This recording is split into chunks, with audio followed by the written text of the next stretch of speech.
Aline, I'll come for you, and that's a promise. How long will that take? I don't know. As little time as I can. What?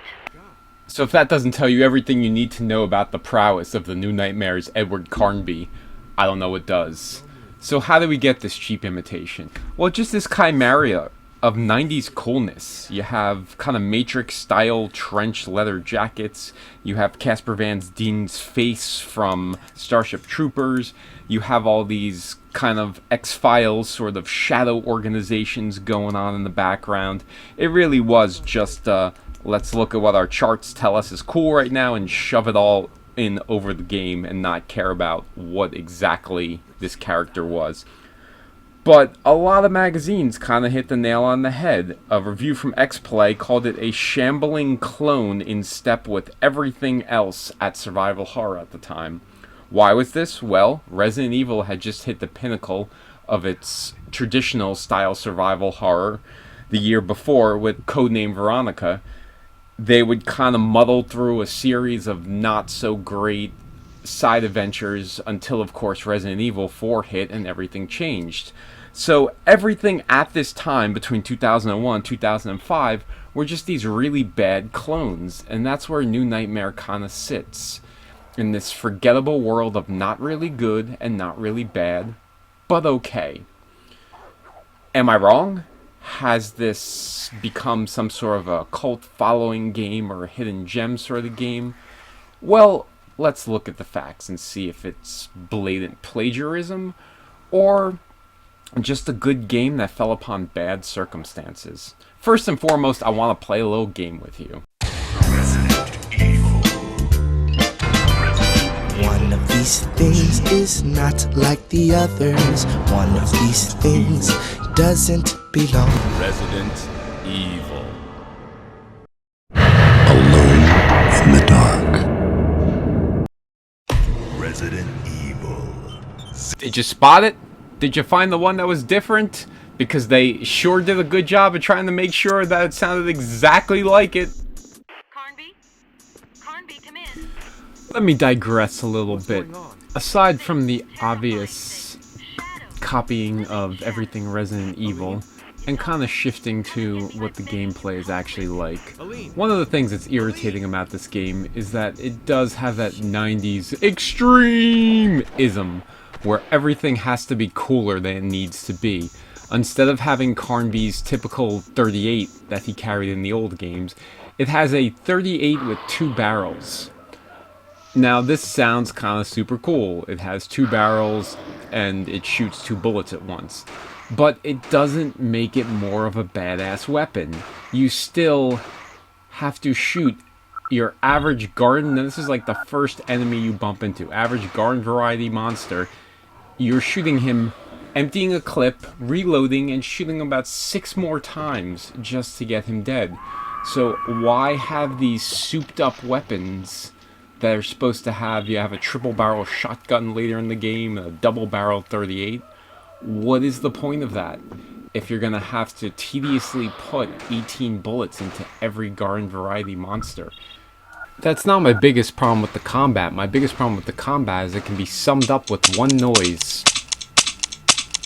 That's right, kids. Once you're out of ammo, there's no melee combat. This is most egregious because this is a guy who used to be able to headbutt a zombie in the face.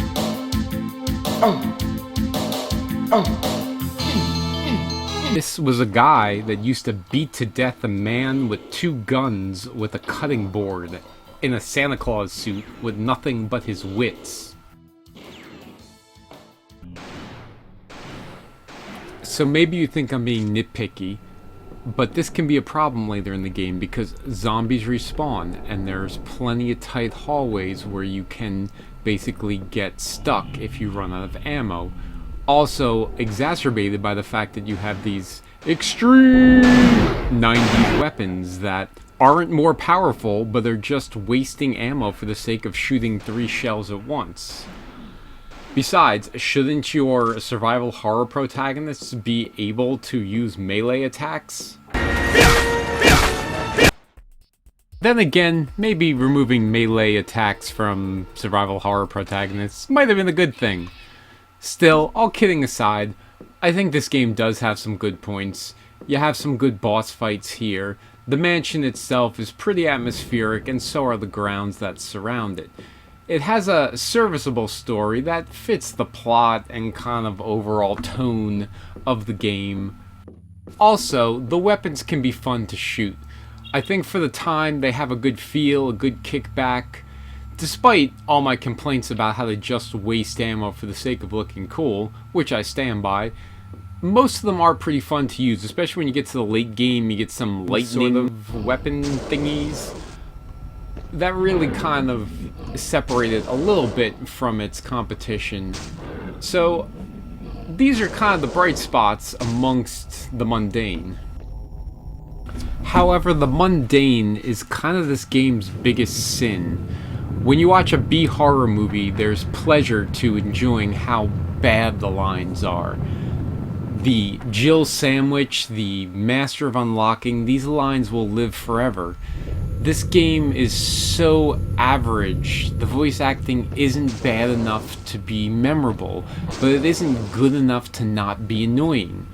Listen to this gem to see how the characters develop into this kind of flirtatious behavior. Carnby, Yep. I love the sound of your voice. save the wisecracks for later. Where are you? Thanks for your support. No one covered in the blood of zombies and dogs and whatever the hell those leggy weird chicken things are would actually speak to each other like this. So this game has this tone where it wants to be taken seriously. It wants to get away from the hokum of the past and all the bizarre sort of things in Alone in the Dark 3 and kind of reinvent itself. But it still has this very kind of C movie quality that doesn't meet with the tone, and it's not bad enough to be funny either, which just makes it forgettable, which is kind of the overall problem with the entirety of the game. It's just overall forgettable. So what is the final legacy of this game, other than a movie that put the final nail in the coffin of Christian Slater's career? It didn't reboot the franchise. It didn't add anything to the world of survival horror that ever made a lasting impact on the genre.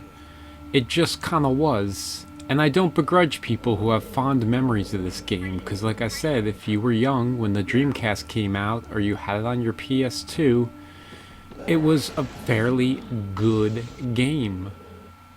But it wasn't memorable. There's no way to say this game was memorable, or this game will stand out, or this game will be remembered if this new reboot of Alone in the Dark is successful. We won't look back on this and say, look what this game did, because frankly, it really didn't do that much. It will fade like a new nightmare at dawn as soon as you open your eyes. Aline, I'll come for you, and that's a promise. Whoa! This hall is dangerous.